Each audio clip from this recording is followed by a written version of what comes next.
Hi friends समस्त को नमस्कार जय जगन्नाथ मु आसीगली आपण मान पुणी एक नुआ वीडियो नहीं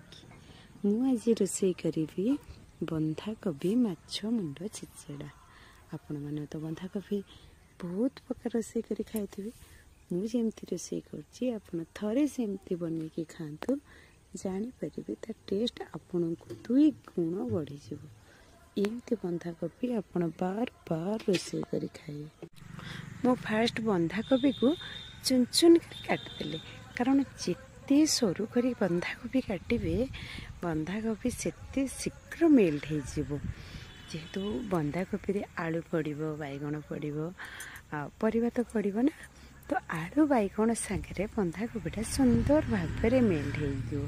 जेहेतु आम गाँव घर आम गाँव में केमी रोषे कर खाऊँ आपण मैंने आम वीडियो फास्ट लास्ट जाए देखिले निश्चिंत जानीपर गाँव परिवेश बहुत सुंदर आ गाँव रोषे बहुत टेस्टी खाଇବା। मो माछ मुंड को भल कि भाजीदेली तापर टे भल कि छेचिदेली से अदा रसुण आ पियाज टमाटर पकईकि भल कि मसला कषिदेली कषिला तापर बंधाकोबी रोषे करी आपण एमती आमे जेमती रोषे करछो आपण एमती रोषे कर थरे खातु देखिए सत्य बहुत सुंदर टेस्ट लगे खाई एमती बने खाई सारा तापर आमको कमेंट करेंगे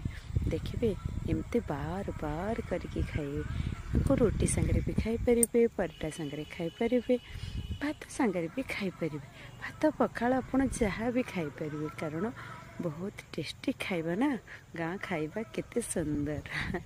देखतु मो मसला कष सरीगला बंधाकोबी भी पकेली जेहेतु बंधाकोबी एवं नरम बंधाकोबी रे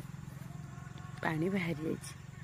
से पानी रे कषु कषु कषु कषु आमर बंधाकोबी तरकारी कंप्लीट हो देखते केते सुंदर भाव गला बंधाकोबी रेडी हो गला आपण मैंने एमती रोषे करंतु आमको भल भल कमेंट करंतु थैंक यू आपण मैंने भलरे रुहंतु खुशी रुहंतु सुस्थ रुहंतु बाय।